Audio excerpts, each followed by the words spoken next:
Beleza.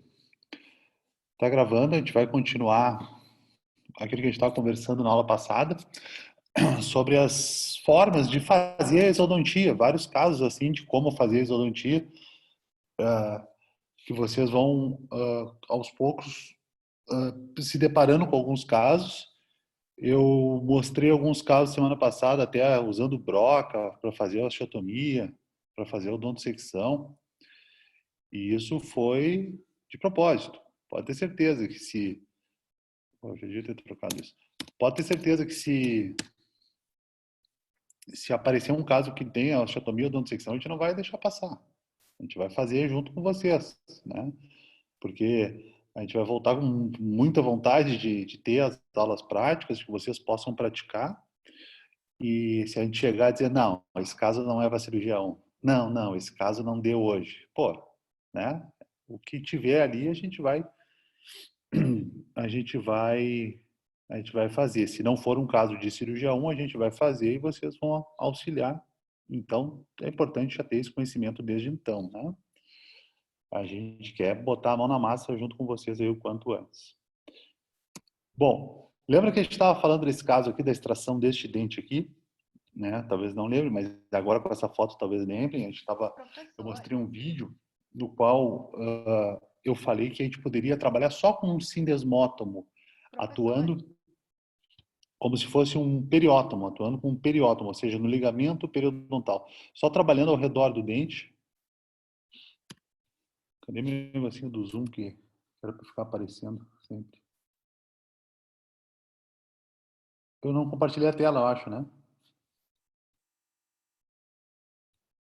Compartilhei? Não. É, por isso eu estou falando feito... Bom.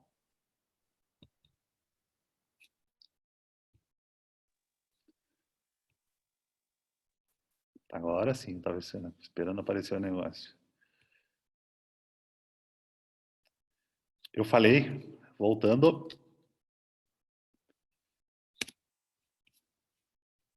eu falei que a gente estava falando, agora sim, agora está compartilhado, está funcionando. Bom,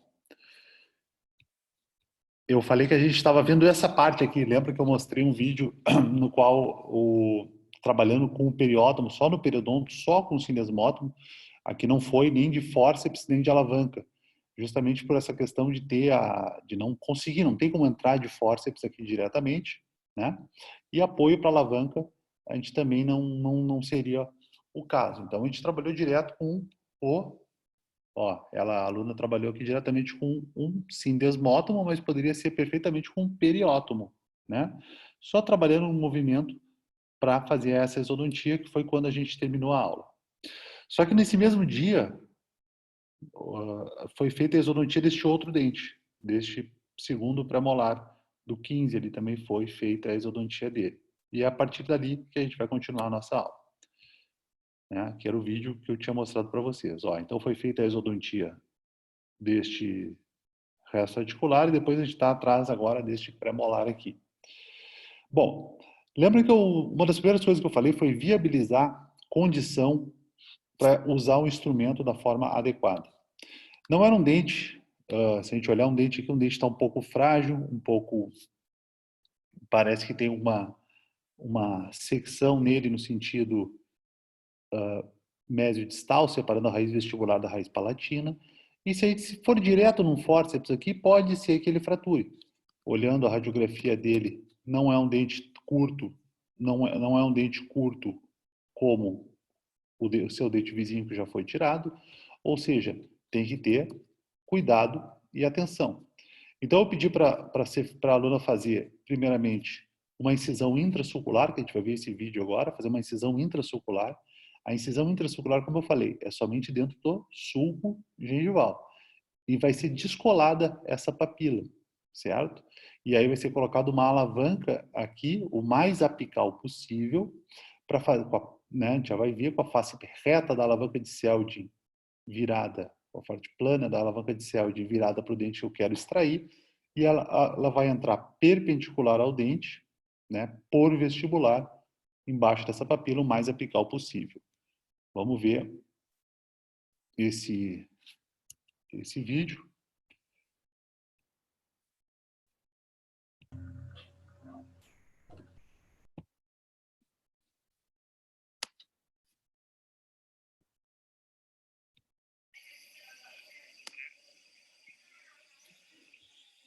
O vídeo, eu acho que dá para ver, vai fazer uma incisão intrasulcular dentro do sulco. Deixa eu tirar o volume do vídeo, que não precisa do volume.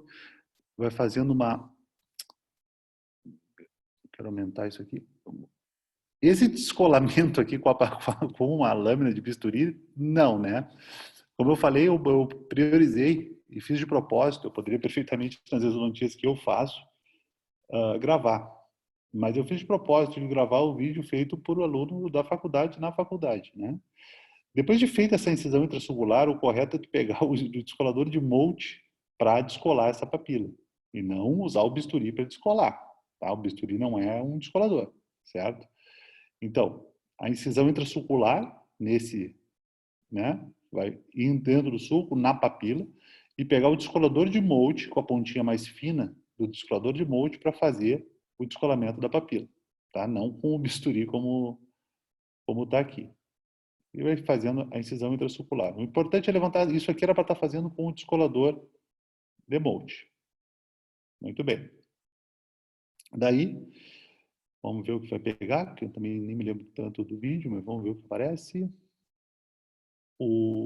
Agora ela está descolando com o sindesmótomo ou com o descolador de Molt. Com o sindesmótomo também poderia, né? Mas ela deu uma descoladinha inicial com a alavanca. Aqui com o sindesmótomo criando um espaço para posicionar a alavanca, vendo se realmente tem um espaço para posicionar a alavanca, o mais apical possível, né? Dá para trabalhar um pouco com o sindesmótomo nesse sentido, certo? Tentando criar um espacinho, vendo se tem um espaço para a gente conseguir posicionar a alavanca justamente sempre, isso é sempre, na posição, a primeira posição da alavanca é por vestibular perpendicular ao dente, certo? Ah, mas tem um espacinho bom aqui por palatino. Grande coisa do espacinho bom por palatino, não importa. A gente vai botar a alavanca por vestibular perpendicular ao dente como primeiro movimento, como primeira forma de atuação. Existem outros movimentos de alavanca que a gente vai ver. Bom, criou um espaço, o espaço já é suficiente para botar a alavanca, né? Já deu para ver. Pode tirar o sindesmótomo. A alavanca, essa aqui é a alavanca de Selden reta. Ó, essa aqui é a alavanca de Selden reta. Essa parte plana aqui é a parte que vai virada para o dente que eu quero tirar, né?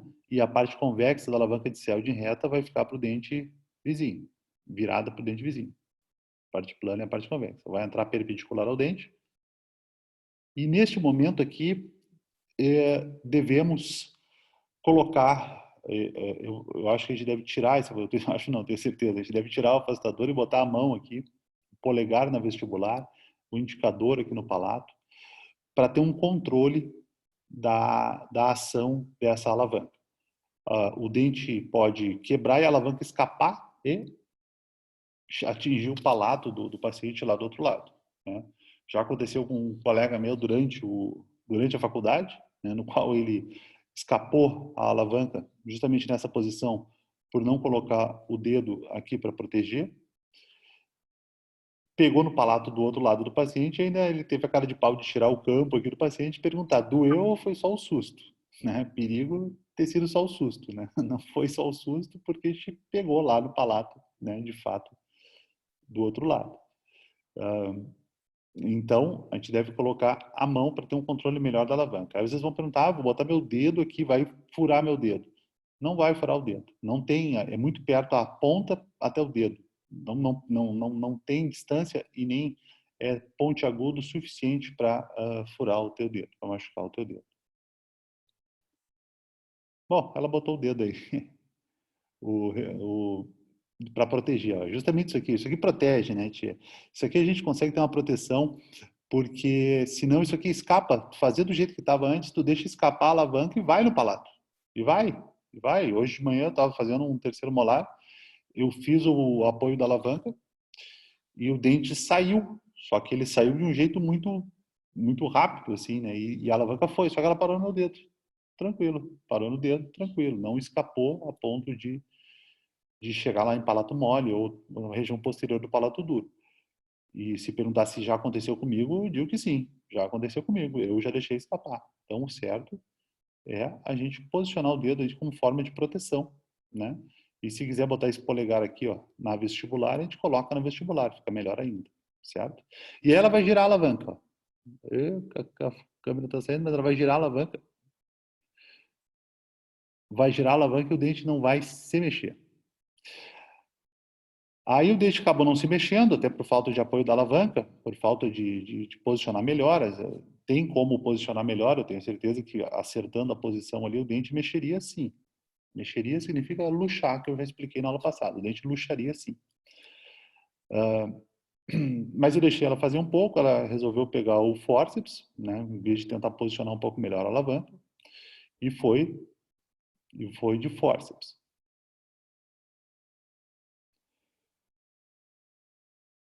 Só que ela foi de fórceps, estava um pouco na dúvida do lado. Vamos ver se vai do jeito certo. Sim, está do jeito certo. Repara que é um fórceps para molar, desculpa, para pré-molar e canino superior. A parte que, digamos que sobe aqui do fórceps, a gente vai pegar primeiro de vestibular para palatino, a gente não vai pegar de mesial para distal, e vai deixar essa partezinha virada para cima do fórceps, a parte, não sei como dizer, mas a parte que ele é como se fosse uma concavidade, a concavidade do fórceps vai estar para cima da parte ativa do fórceps, tá? Só que aqui ela errou em algum aspecto. Ela não entrou o mais apical possível. Vocês vão ver que ela entrou com o fórceps e pegou muito na coronal, muito superficial. Ela tem que entrar o mais apical possível, seja com a alavanca ou seja com o fórceps. E olha o que acontece. Pegou, opa, e já quebrou. O que tem que fazer para mudar isso aqui? Tem que pegar e entrar sempre com calma, posicionar o mais apical possível e largar esse afastador aqui. É para botar a mão aqui. Lembra que eu falei? O fórceps é para a gente atuar com a mão esquerda ou com a mão não dominante, ajudando ali no movimento, né? Então, voltando como não se deve fazer, né? Mas é um erro comum e a gente tem que ver também, dar uma olhada nisso. Ó, por que a gente tem que estar com a mão, com controle do movimento, com a mão, não, a mão esquerda, eu vou falar mão esquerda, mas entendo que é a mão não dominante, e entrar com o fórceps o mais apical possível. Para pegar o fórceps assim fica muito superficial, vai acontecer isso, certo? Muito bem. Vamos, vamos fechar isso aqui. E vamos voltar para cá. Bom, aí qual é o jeito certo? Eu falei, não, parei, só um pouquinho, o fórceps escapou. Vamos fazer o jeito certo. Faça assim. Posicione o mais apical possível e vê aqui que já é o segundo momento, o dente já quebrou um pouco, ele já fraturou um pouco. Poxa, até desculpa, não é o mesmo dente. É o outro dente, mas o que importa é que como o jeito certo de pegar o fórceps é esse. Com a mão, com a mão. O polegar aqui, o indicador aqui, segurando as corticais e entrar o mais apical possível. Mas mesmo sendo esse dente, tem um jeito certo de pegar o fórceps e ele tem um vídeo também, mesmo sendo o outro dente. Vamos ver, fórceps correto. Ó, se eu segurar as corticais, entrar o mais apical possível, tende a dar certo. E o movimento é exatamente... deixa eu ver se é exatamente assim. É por aí. Ele é lento e gradual. Ó, digamos assim, ó, vocês viram que quando ela puxou aqui para vestibular dessa última vez, o dente quase saiu. Legal. Não é para sair. Porque o movimento é lento e gradual. Vou fazer uma força X para um lado, X para o outro. X mais um, X mais um. Mais um significa a intensidade da força. X mais 2 pouquinho, X mais 2 pouquinho. E não é porque o dente está quase saindo que eu vou fazer assim, ó, x mais 2 pouquinho, x mais 20 pouquinho e já quer tirar. Não tem pressa. É lento e gradual, é isso que tem que ter na cabeça. Dá para ver que o dente quase sai nesse segundo movimento e daí é lento e gradual. Ah, tá saindo, joga tudo para vestibular. Não, volta para palatino, volta para vestibular e vai aumentando a amplitude da força, certo? e segurando as corticais. E pegando o mais apical possível. Aqui que eu falei que o dente quase foi, legal. Volta para a palatina. A próxima vinda para vestibular vem um pouquinho mais que antes. Tinha parado aí? Agora vem mais, vem um pouquinho mais. Tá? Volta para lá. E aí, e assim a gente deve ir de forma lenta e gradual, certo? Pronto, não vai sair agora? Nem sei se vai sair. Não, volta. Saiu, pronto. Mas não importa, tem que ser de forma lenta e gradual, né? Pegar o dente na mão, como eu falei, limpar com uma gaze e olhar a ponta, ver se está inteiro, ver se fraturou, ver se tem uma lesão, se a lesão veio junto na ponta, ver qual a condição desse dente aí, certo? Então, vocês viram como, digamos, como não usar o fórceps e como usar o fórceps, né? Esse é o negócio, né? Muito bem. E aí ela fez 2 pontos em forma de X, aqui, né? Conforme a gente já tinha falado, né? Ficou legal. Esse nozinho está acabando aqui, ele não está acabando em cima do alvéolo, que bom, está acabando na palatina, pode ser, ou preferencialmente acabar na vestibular aqui, né? O nó, né? Então, mas tá beleza, assim, tá beleza dessa forma, sem problema nenhum. Vamos ver outro. Esse molar aí é o molar. Sindesmotomia. E falando da sindesmotomia, talvez seja algo que a gente fala sindesmotomia, sindesmótomo. Sindesmotomia significa desinserir essas fibras acima da crista alveolar para que tu possa fazer a exodontia e não puxe o dente e venha um colarinho de gengiva preso no dente, né? Então tu faz uma desinserção dessas fibras. Então, sindesmotomia, descolou essa papila, botou a alavanca, sempre a face plana da alavanca de Selden reta virada para o dente que eu quero tirar, por vestibular, perpendicular ao dente. Alavanca assim, o dente assim, perpendicular ao dente. E vou fazer um movimento de girar, né? E o dedo aqui protegendo. Protegendo e estabilizando o paciente. O dente, eu acho, o dente luxou um pouco a alavanca e ela ou ele, agora eu já não sei pela mão, finalizou com o fórceps. E beleza, né? E não é uma ordem, tá? Não é uma ordem porque luxa com a alavanca e finaliza com o fórceps. Não é uma ordem. Vai ter dente que tu pode fazer a sindesmotomia e botar o fórceps direto. Sem problema nenhum. Não é uma ordem. Não é. Acontece que em restos radiculares como esse, eu prefiro luxar primeiro com a alavanca e depois botar o fórceps. Porque se eu simplesmente fizer a sindesmotomia e botar o fórceps, tem uma grande chance do dente fraturar, né? Agora, se eu faço uma sindesmotomia, posso descolar a papila, incisar a papila e descolar, e luxar o dente com a alavanca, quando eu botar o fórceps, ele já vai estar meio luxado, ele vai estar já meio, né, frouxo, meio saindo. E aí eu só finalizo com o fórceps, né? Mas não que isso seja obrigatório, claro que não. O medo em dente como esse, em raiz como essa, é tu entrar direto com o fórceps e o dente fraturar. E aí se fraturou, pior, né? Acaba piorando a situação. Esse vídeo aqui ele vai mostrar o que é a sindesmotomia, né? Porque talvez vocês não tenham visto ainda, né? Talvez vocês não tenham visto ainda exatamente, pô, o que fala sindesmotomia e o que é a sindesmotomia. Então, vamos ver. Sindesmotomia. Aqui. O sindesmótomo, que é esse instrumento aqui, ele tem uma parte reta e uma parte angulada, né? Não, não é regra, não é regra, mas normalmente a parte angulada a gente usa para mandíbula e a parte reta para maxila. Mas, tá, quero usar a parte angulada na maxila. Usa, tranquilo, não está errado, não tem problema nenhum. Não é uma regra, né? Tanto faz. Bom, aqui para não dizer que só é ela, essa aqui parece uma mão de um homem, né? Então, o aluno aqui, então, está fazendo a sindesmotomia. Vamos ver. A sindesmotomia tu pode trabalhar tanto nesse sentido assim que ele está trabalhando, quanto no outro, desinserir as fibras da mucosa, né? Das fibras da mucosa, as fibras supraalveolares, desinserir do dente, para que o dente possa sair e não trazer junto, não lacerar a mucosa, né? É isso. Ah, o quanto que entra na gengiva? Olha, vocês podem entrar o máximo que vocês conseguirem.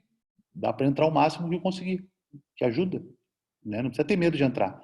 Ah, vou entrar só um pouquinho, que no começo assim dá medo, assim, né? Ah, vou entrar ali Não, pode entrar o máximo que conseguir entrar, não tem problema. Se o dente tiver uma bolsa periodontal e o sinesmótomo entrar todo ele, entra, não tem problema nenhum, né? Enfim, é fazer essa desinserção, né, ao redor do dente dessas fibras, né? Foi o que ele fez. Não precisa ser tão fanático assim, né? Dando toda essa volta e todo esse tempo. Pode ser um pouquinho mais sucinto, né? Feita a cinesmotomia, como eu falei, vamos voltar ali, se a gente voltar ali, é um dente, por exemplo, a alavanca, ela precisa de um ponto de apoio, né? Não existe movimento de alavanca sem ponto de apoio, né? E, por exemplo, é um dente que a gente já está vendo que tem uma certa mobilidade, que é óbvio que a gente vai fazer a cinesmotomia e botar o fórceps, direto, sem problema nenhum. Mas digamos que eu quisesse usar uma alavanca aqui, ele não teria um ponto de apoio adequado. Eu poderia usar a alavanca se eu criasse um ponto de apoio.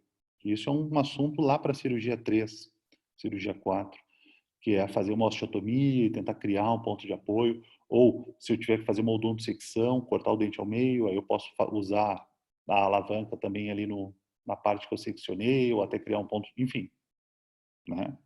Só guardem isso, a alavanca vai ter que ter um ponto de apoio. Então, digamos, quero usar direto a alavanca aqui. Não daria. Se eu não criar um ponto de apoio, eu criar com broca, ou até com esse sinesmótomo, que eu gosto muito, por sinal, que é bem fininho, não daria. Então, eu pensaria diretamente, sem dúvida, no fórceps. Vamos ver como é que ele usou o fórceps aqui.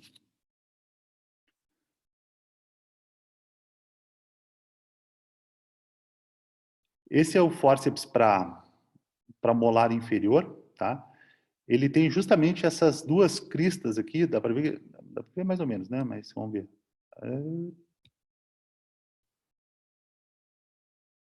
Ele tem duas saliências aqui, ó, aqui e aqui, que ele visa a furca do dente, né? Ele visa a furca. Ah, ele é para botar na furca. Tá, mas aí se o dente não tem a furca exposta, eu não vou usar. Não, ele visa a furca do dente, portanto é dos dois lados. Um fórceps para molar superior, ele sempre vai, essa parte do lado da crista vai visar a furca vestibular, a furca entre as duas raízes vestibulares, né? Então, num fórceps para molar inferior, dentre outras diferenças, ele só tem essa saliênciazinha para um lado, só o lado que vai ficar para vestibular, né? Isso eu mostrei naquele vídeo ali já. É um fórceps, né? Dá para ver ali, ó, mais ou menos dá para ver, mas tem essa crista, vai pegar dessa forma. E pegar dessa forma com o polegar na articulação do fórceps, tá legal. Mas o mais importante é a posição do braço na hora de trabalhar. Isso a gente vai ver na aula prática. Se por acaso o meu braço ficar muito inclinado numa posição não ergonômica, numa posição não favorável, eu posso tirar tranquilamente o polegar da articulação do fórceps. Eu posso girar a mão e não pegar. A gente mostra na aula prática em relação à posição do braço, que é o mais importante, a posição do braço. Normalmente na mandíbula o paciente está mais sentado, tá? Ele está mais sentado e na maxila ele está mais deitado, quando a gente for trabalhar na mandíbula ou na maxila. Como aqui fica impossível dele colocar o dedo igual botou naquele pré-molar, que botou o polegar na vestibular e o indicador na palatina, e aqui fica impossível de botar os dois dedos, porque simplesmente não tem espaço, pelo menos botou um dedo na vestibular, né? Pelo menos ficou um dedo ali na vestibular. E foi fazer os movimentos do fórceps. Lento e gradual. Movimento força X para vestibular, X para lingual. Vai. Essa mão aqui podia estar um pouquinho mais para trás, para poder enxergar melhor, só por isso. Mas de forma lenta e gradual. Eu não posso ficar sacudindo o dente, botando uma força para um lado, para o outro, para um lado, para o outro, para um lado, para o outro, sacudindo. Não, não é para sacudir o dente, é de forma lenta e gradual. Ó, parece que para lingual está indo um pouquinho mais que antes, mas ó, vestibular foi um pouquinho mais que antes. Para lingual parece que está melhor a coisa.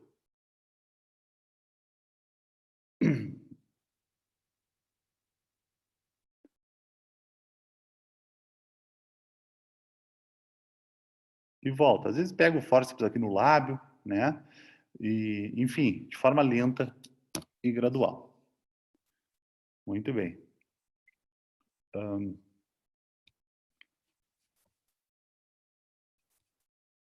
Daí, essa é a história da cinesmotomia. Aqui tem um outro vídeo sobre a posição da alavanca, que a gente pode ver, então. Mais um para fixar um pouco a posição da alavanca. Eu apaguei o vídeo.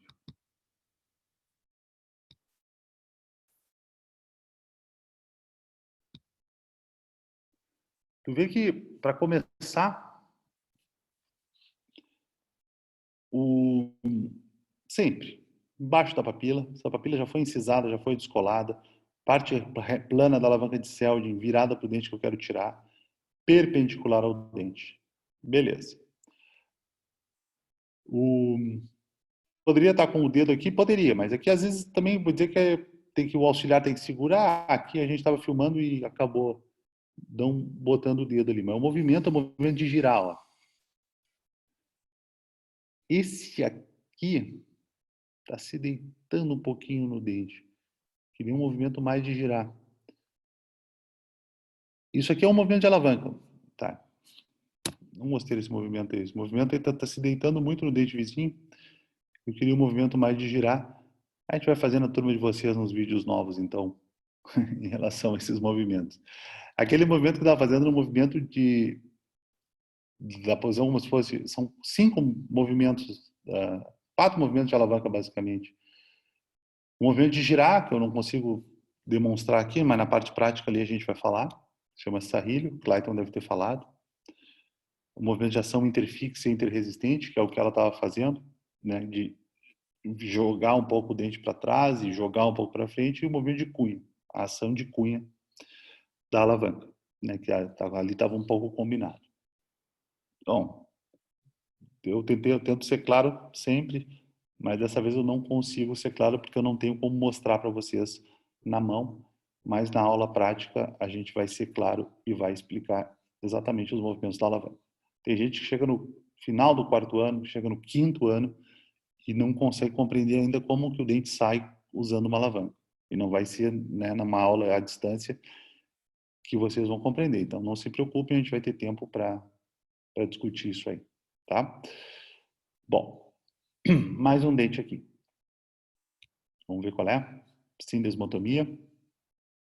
Movimento, então, tanto nesse sentido quanto nesse, só para fazer a desinserção dessas fibras. O quanto entra, repito, entra o máximo que der. Não precisa ter medo, entra o máximo que der, né? Não tem erro. Faz a sindesmotomia ao redor de todo o dente. Já começa, por essa desinserção dessas fibras, já começa a sangrar um pouquinho. Posicionando a alavanca.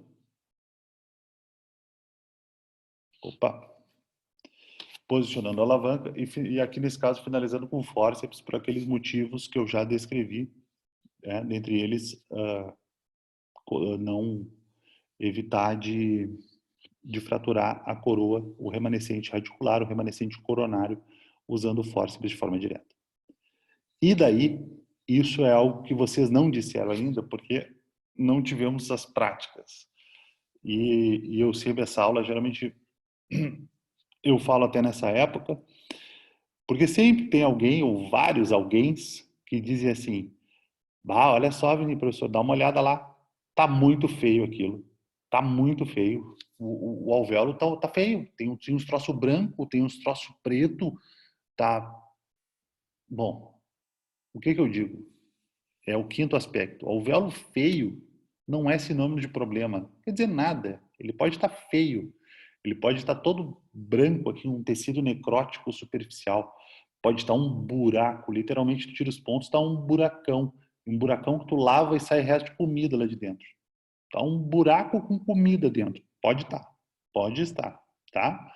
Ou tem placa por todo lado, tá? E tem um monte de coisa branca. A grande questão é o seguinte, tem que chegar assim para o paciente nesse sentido. É claro que eu estou exagerando, né? Mas a gente vai chegar e vai dizer assim, olha só, dói? Sente alguma coisa? Ele vai dizer assim, não, não sinto nada. Então, vou fazer o seguinte, eu vou limpar, eu vou dar uma irrigada com soro lá dentro, vou limpar tudo que está ali dentro.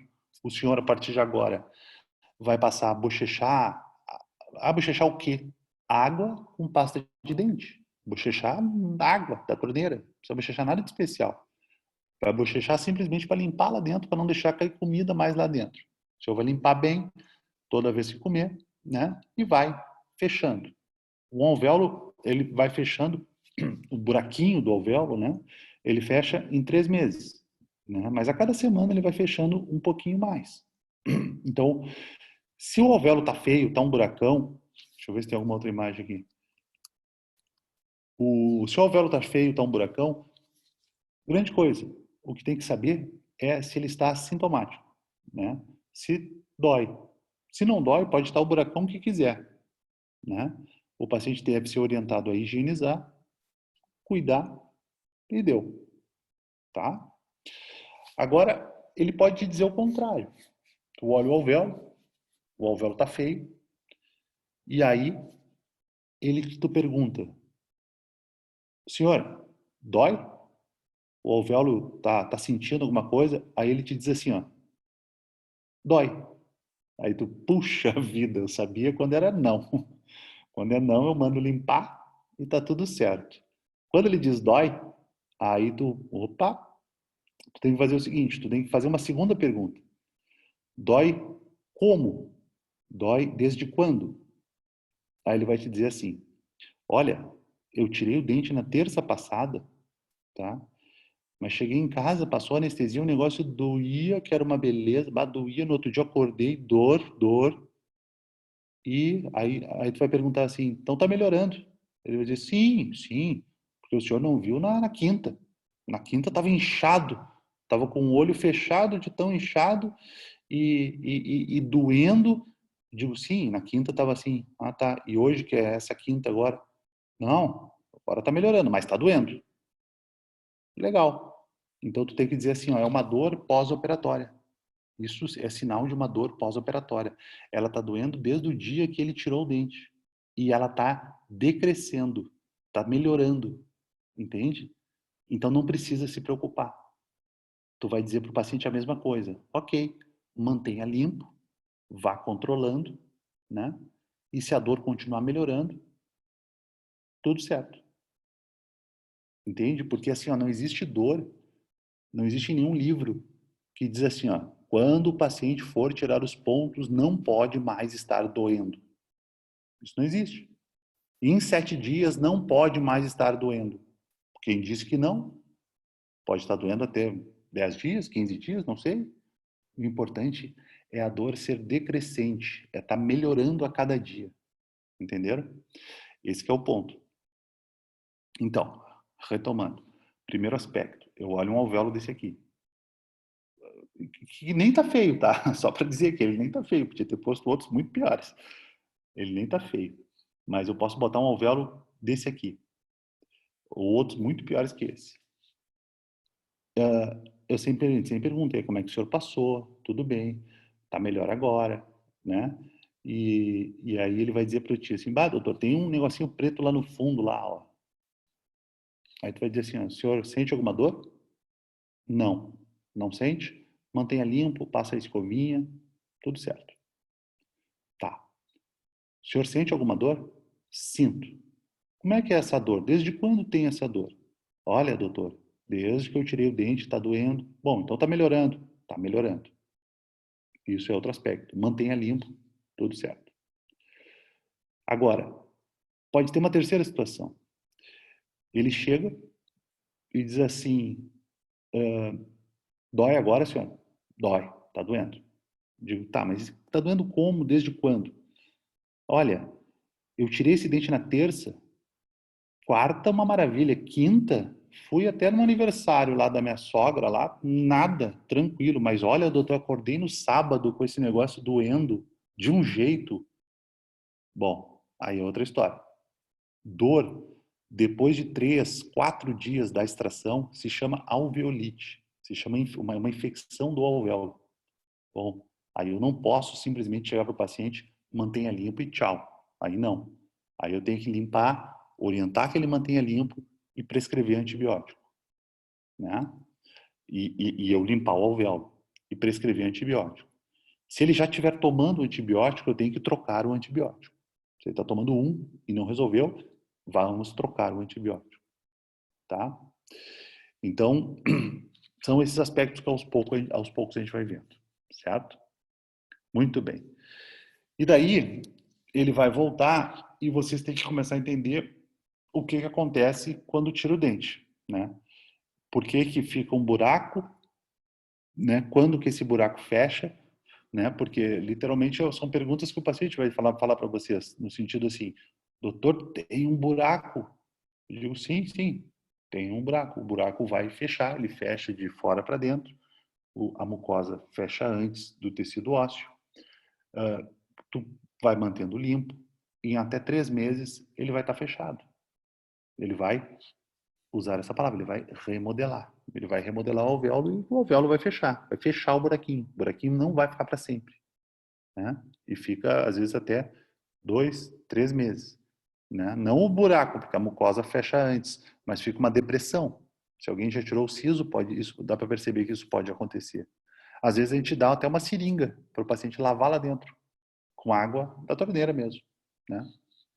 Tem muita... Não tem muita história, não precisa ser nada de muito especial. A limpeza é mecânica, a ação é mecânica. Né? Ah, mas eu quero usar clorexidine. Bom, tudo bem. Eu quero usar água oxigenada? Bom, até não deve. Mas clorexidine até vai. Quero usar Listerine. Use. Eu quero usar água da torneira. Tranquilo. É a limpeza mecânica que deve acontecer ali naquele alvéolo, certo? Pois bem. Se a gente pegar uma radiografia como essa aqui, a gente percebe claramente, e todo mundo já viu alguma radiografia de algum dente que extraído há muito tempo, né? Digamos assim, puxa, tá aqui tem um paciente lá de prótese total ou de qualquer outra radiografia de um dente que extraiu há muito tempo. Você sabe que a radiografia não é mais essa. Você sabe que não está mais assim, né? Você sabe, não está mais assim. Ou há um remodelamento, há uma mudança aqui, né? Isso aqui é uma radiografia com 7 dias. E há uma mudança nesse processo ao longo, né? Principalmente ao longo dos primeiros dos primeiros dias e vai até 60, 90 dias de processo de remodelamento alveolar, tanto de tecido mole quanto de tecido duro. Né? Você sabe que assim não vai ficar, né? E isso vai mudar, vai remodelar e vai ao longo do processo e a gente vai querer entender como isso acontece. E o próprio reparo, enfim, é um conjunto de reações teciduais que se desencadeiam após a exodontia. Tirou o dente, começa esse processo, né? É o processo de reparo que se não há o trauma, não há a agressão, não tem por que se desencadear esse processo de reparo. A grande questão é que na boca, na cavidade bucal, esse reparo aqui, ele envolve tecido mole, que vocês sabem que muda, envolve tecido duro, que é o alvéolo, e envolve muitas vezes não, envolve uma cavidade repleta de bactérias e às vezes comida na história, né? É saliva, é comida, é líquido, é tudo reparando, cicatrizando, remodelando esse alvéolo pós-extração, né? E existe uma lógica e uma sequência para que isso aconteça. Bom, aqui está um pouco misturado. Deixa eu ver se tem alguma foto. Eu vou falar de um jeito, senão eu falo, vocês ficam lendo o que está escrito ali. Normalmente eu escreveria no quadro isso, mas digamos assim. Vamos voltar para essa imagem, depois a gente volta para aquela ali. Quando eu tiro um dente, a primeira etapa de um processo de cicatrização chama-se formação do coágulo. Eu tiro o dente, o buraquinho do dente, o alvéolo, precisa se encher de sangue e formar um coágulo. Formação do coágulo. Isso acontece nas primeiras horas, até 24 horas, né? A gente tem a formação do coágulo, tá? E por isso que quando a gente tira um dente, a gente pede para o paciente não ficar cuspindo, né? Não bochechar. E por isso a gente dá um ponto nesse alvéolo. Porque o que a gente quer? O sangue está lá se organizando, está coagulando, está se organizando, fazendo um coágulo bem organizado. E quando ele está se organizando, o paciente vai lá e fica cuspindo, fica bochechando e pá, e pá. Aí estimula e o coágulo se desestabiliza e se desestrutura. E isso é um grande fator para causar uma alveolite, ou seja, uma não cicatrização desse alvéolo nos primeiros dias, porque o coágulo não consegue se formar. O coágulo está se organizando e o paciente bochechando, cuspindo, aí não dá, né? Isso é um outro fator, você sabendo que a primeira fase do remodelamento alveolar chama-se formação do coágulo, esse é um outro fator para que a gente só termine a nossa cirurgia quando o alvéolo estiver repleto de sangue. Ele tem que estar cheinho de sangue, né? Tá, não precisa ficar olhando para o alvéolo esperando ele encher. Não. Tu vai lá, tu tá tirando, lavou, começou a dar os pontos, e às vezes tu termina de dar os pontos, né? Até não é tão comum isso, mas já aconteceu. Tu termina de dar os pontos e o alvéolo tá seco. Não tem sangue lá dentro. Tu não pode. Tu não pode encerrar a cirurgia assim. Tu tem que estimular um pouquinho as margens, né, da mucosa para ver se sangra um pouquinho lá para dentro e o alvéolo enche de sangue. Então, primeira parte chama-se formação do coágulo. Dessas 24 até 48 horas, 48, 72 horas, a gente vai ter a formação de um tecido de granulação. A segunda fase chama-se formação de tecido de granulação. Um tecido de granulação é um tecido com grande neoformação vascular, fibroblastos, né? Fibroblastos e infiltrado linfoplasmocitário, um tecido que vai se organizando para formar o tecido fibroso, que é a terceira fase de cicatrização do alvéolo. Agora a gente pode voltar aqui. No mesmo dia, como eu falei, nas primeiras 24 horas, logo no comecinho, a gente vai ter formação do coágulo. Segunda fase, que começa lá ainda nas 24, 48 e vai evoluindo, a gente vai substituindo esse coágulo para aquele tecido de granulação. Essa é a segunda fase. Tá? Depois, a partir do sétimo dia, a gente vai ter formação do tecido, de um tecido conjuntivo fibroso. Tecido conjuntivo fibroso. E dele vai se formar osso imaturo, e somente lá em 60, 70, 90 dias, a gente vai ter osso maduro em todo o alvéolo, né? Então isso é lento também, é um processo lento que vai remodelando. Vocês viram que eu pulei os aspectos da formação gengival que vai acontecendo ao longo dos dias, mas isso varia muito. Olha só. O que não pouco importa. O que importa é que eu queria uma foto da cicatrização gengival que eu achei que eu tinha aqui. Pode ser essa daqui. A gente pode olhar essa foto aqui e entender a cicatrização gengival. Por que a gente não precisa se ater tanto com a cicatrização gengival ali naquelas datas, naquelas situações? Porque vai ter vezes que eu vou fechar o alvéolo em primeira intenção. Puxa, que aulinha complexa, né? Cheia de informação. Vamos lá. Quando eu falo fechamento de uma ferida em primeira intenção, significa que eu faço a coaptação dos bordos, que eu grudo um bordo no outro, eu uno uma borda com a outra. Quando eu faço uma sutura que deixo um buraquinho, isso aqui vai cicatrizar por segunda intenção, né? Ele vai fechando de dentro para fora, certo? E por isso que a cicatrização gengival ela varia muito. Quando eu termino uma cirurgia um fechamento em primeira intenção, ou quando eu termino um procedimento com um fechamento em segunda intenção, né? Por isso que varia muito. Mas o fato é que a cicatrização geralmente não, a cicatrização é de dentro para fora. E essa oclusão da ferida, ali falava em 7 dias, mas varia, como eu acabei de falar. Se é a primeira, se é a segunda intenção, isso varia. Então não adianta querer decorar aquilo ali, isso varia. O fato é que um alvéolo que cicatriza, por exemplo, em segunda intenção, aí sim, aí a gente tem a oclusão da ferida, esse fechamento, essa fusão,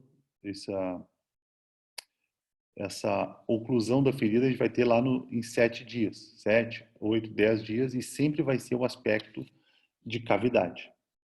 Ah, já vamos entender.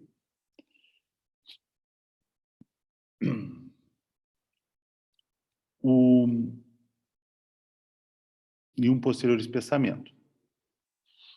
Então, no primeiro dia, a gente vai ter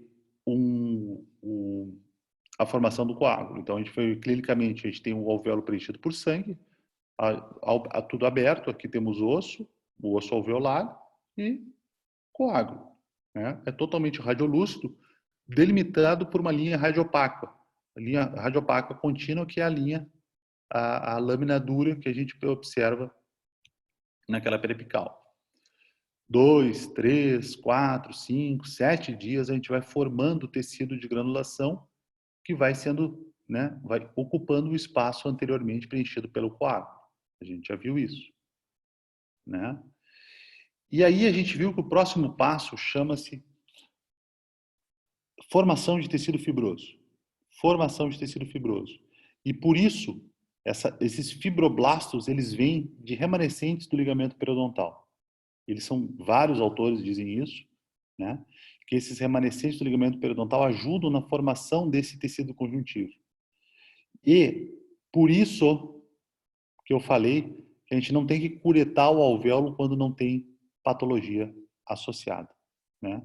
Porque se eu começar a curetar as paredes sem necessidade, eu vou eliminar esses remanescentes do ligamento periodontal, né? E vou prejudicar a cicatrização óssea, certo? O alvéolo vai epitelizando, de forma que varia, e em 7 dias a gente tem um tecido de granulação dentro do alvéolo. Então, aquela radiografia que vocês olharam, a gente não tem ainda essa reabsorção da lâmina dura, mas a gente não tem mais um coágulo ali dentro. Então, se perguntar, o que tem dentro do alvéolo em 7 dias? Tecido de granulação, tá? Só que assim, ó, o tecido de granulação não precisa estar até o topo. Ah, tem tecido de granulação. Não, às vezes tem um buraquinho no alvéolo mesmo. Pode ter um buraco, literalmente. E o tecido de granulação está só na parte mais apical. Todo esse processo vai se dando de baixo para cima e da periferia para o centro, né? Esse processo vai acontecendo de baixo para cima e da periferia para o centro. Bom, eu sei que e aí em 7 dias a gente vai ter essa situação, né? Que o alvéolo pode estar um buraco com uma maçaroca, que é esse fio de seda. Tudo é fio de seda da cirurgia 1. Olha o fio de seda. Lembra que eu falei que o fio de seda é multifilamentar, ele acumula muita placa, fica essa maçaroca aqui, né, em 7 dias. E por isso que o nó, se a gente deixar esse nó na vestibular e não em cima do alvéolo, a maçaroca em cima do alvéolo, imagina se o nó está para cá. Olha que coisa, né? Cheio de bactérias, cheio de biofilme bacteriano. E aí tu olha, tá horroroso isso aqui, tá um buraco. Olha, senhor, dói alguma coisa esse alvéolo? Não, não dói nada. Então, olha só, eu vou tirar os pontos, vou dar uma limpada, o senhor procure manter limpo, não deixa cair comida lá dentro. Se cair, o senhor limpa, tudo certo, né? Não tem, tá feio, não tem, tá um buraco. Ah, o buraco vai fechar, doutor? Vai, o buraco vai fechar. Ele vai remodelando, né? Daqui a pouco essa mucosa vai formando ainda com uma cavidade, mas preenchida por mucosa, e até 3 meses está tudo fechado, tudo remodelado, tudo certo. Certo? Bom, eu vou parar por aqui, né? Porque eu sei que é um monte de informação. Eu vou botar 2 artigos no Moodle, que são esses aqui, ó. Por enquanto eu vou botar um. Em português, é Barbada, do... Você podia abrir logo, né? Enfim, eu vou botar 2 artigos aqui que falam desses aspectos do reparo alveolar, que vocês vão poder ler. E E na próxima aula a gente continua a partir daqui. Vê que maravilha, o troço não abriu. Fica pulando lá e não abre. Bom, alguma pergunta em relação ao que a gente falou até agora?